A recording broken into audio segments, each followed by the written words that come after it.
Ladies and gentlemen, seekers of light and secret knowledge wherever you may be, you are listening to Points of Light Radio, the podcast dedicated to taking you past the apron and behind the closed doors of lodges everywhere. And here is your host, Stan Miller. Greetings, brothers and sisters. Shalom, assalamu alaikum, ad nastana. Pleasure to be back with you here on Points of Light Radio, but it's also a pleasure to be delving back into our fraternal history a little bit, right?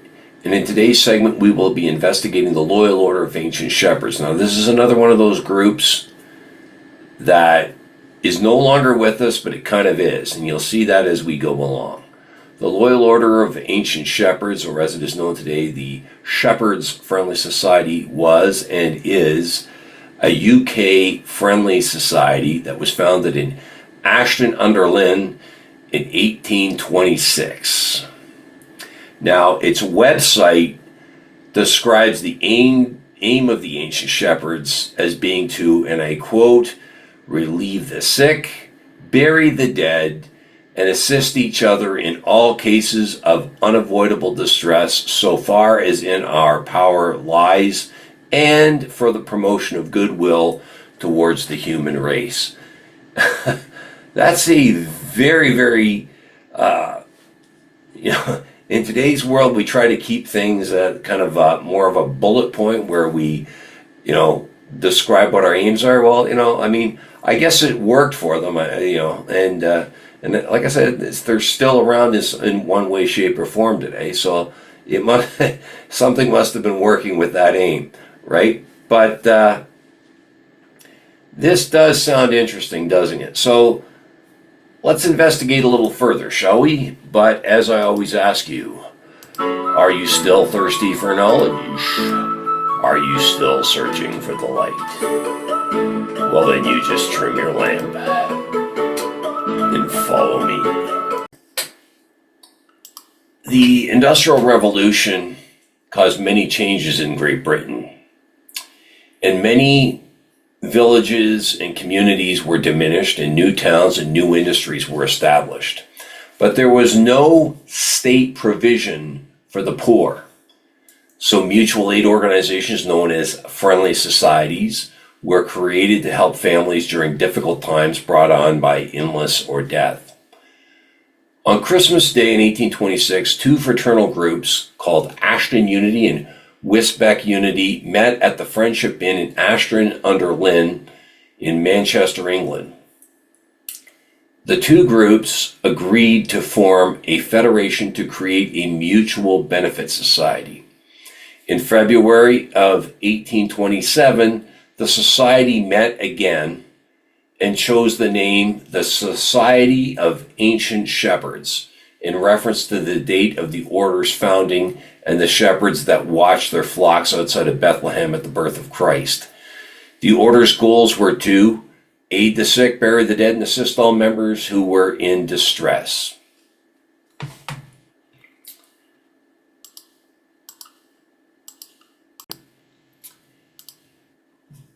Now, as the order grew, the name Loyal Order of Ancient Shepherds was selected, and a lodge system was put into place in the same style as Freemasonry. And as the order grew, the philosophy of the organization grew from being a sickness and burial society into a secret society with its own ceremonies and mysteries, drawing their mythology from biblical inspiration, emphasizing the pastoral aspects of mutuality. The members wore regalia, which included medals, seen here, badges, collars, and sashes, also seen here. They also carried shepherd's crooks, seen here again. The Ashton Unity expanded quickly under the lodge system, and the order spread across the United Kingdom. And, the founders of the order attached importance to the regalia and symbolism. When completing lodge business, all members had to wear aprons made from lambskin with the wool on. and the chief shepherd was to wear a mantle.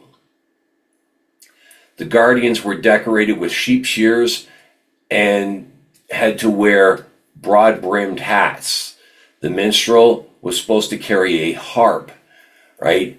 An imitation of the biblical shepherd David.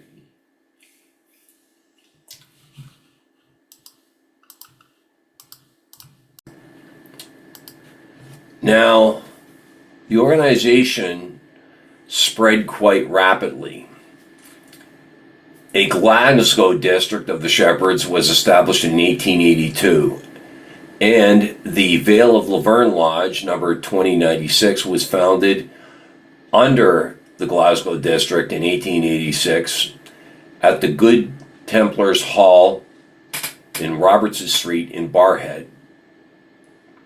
In 1895, the Ashton Unity had established 986 lodges in 97 districts with over 95,000 members within the United Kingdom, the US, the West Indies, Bermuda. Weisbeck Unity had also established 104 lodges in 6 districts with a membership of over 14,000. The combined efforts of the Federation enabled the Loyal Order of Ancient Shepherds to become the 4th largest fraternal order within the United Kingdom. That says something, actually, for that time. However, membership peaked in the early part of the 20th century. Ashton Unity began to merge with other mutual benefit societies, including the Weisbeck Unity and the Royal Shepherd Sanctuary Benefit Society of Yorkshire, among others. Now, like many fraternal benefit societies, the Loyal Order of Ancient Shepherds transformed into a fraternal insurance company. The order was restructured as a friendly society in the 1990s, and the name was changed to the Shepherds Friendly Society Limited. Today, the Shepherds Friendly Society offers life and disability insurance and other financial products, and the headquarters is located in Cheadle, Greater Manchester, the United Kingdom.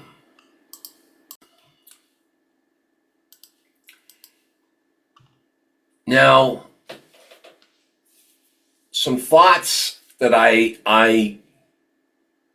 some of my thoughts from things I've noticed as I went along and shed light on this particular organization was that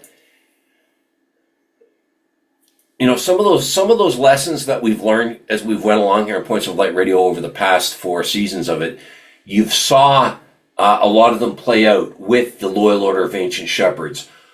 One of the big ones being that, yes, fraternalism is part of our history, but under the same token, fraternalism often evolves because of history. Now, the Industrial Revolution, caused huge changes in Great Britain, right? New industries were formed and so on, right?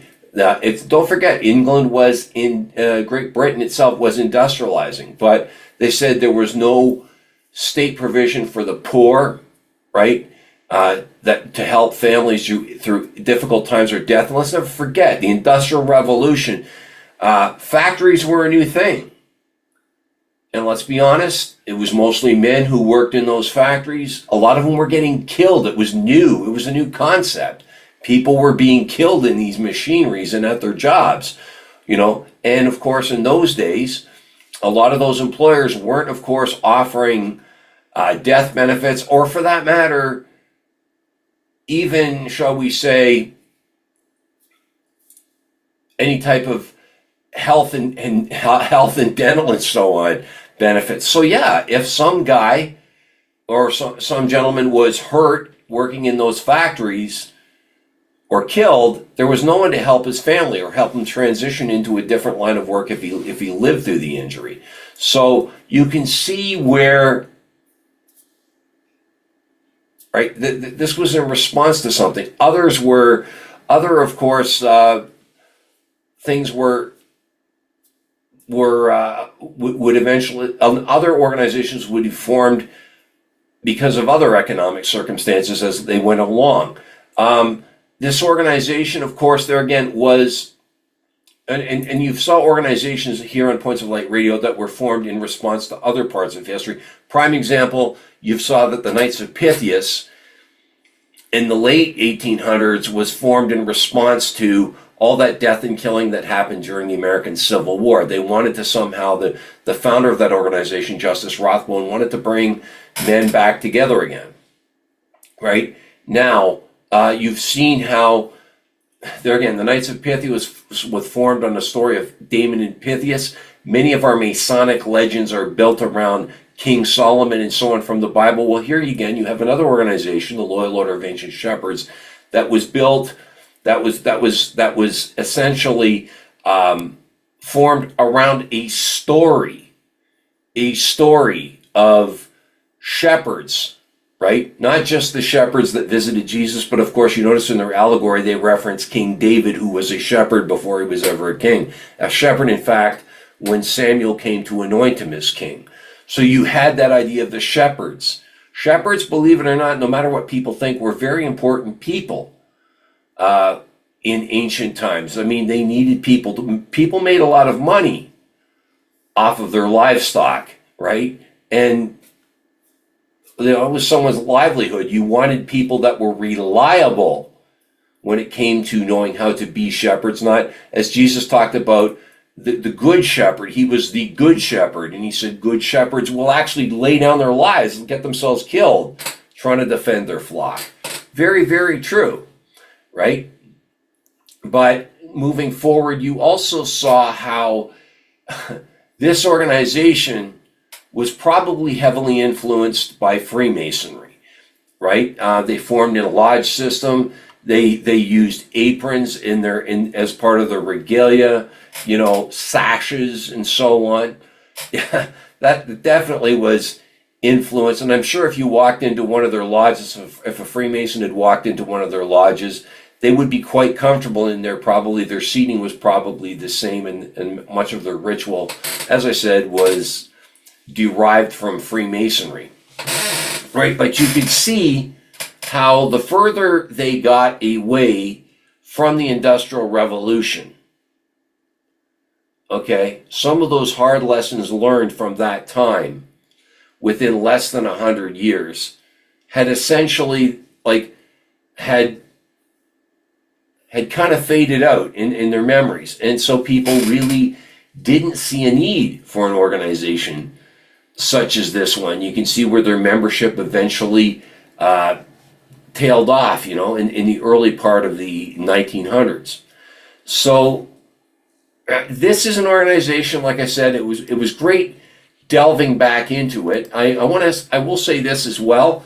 My original plan was to study two different orders during this segment, but I learned so much, and the more I kind of studied this organization, the more I was convinced that it was something we should put out in one segment. Now, if you recall, when we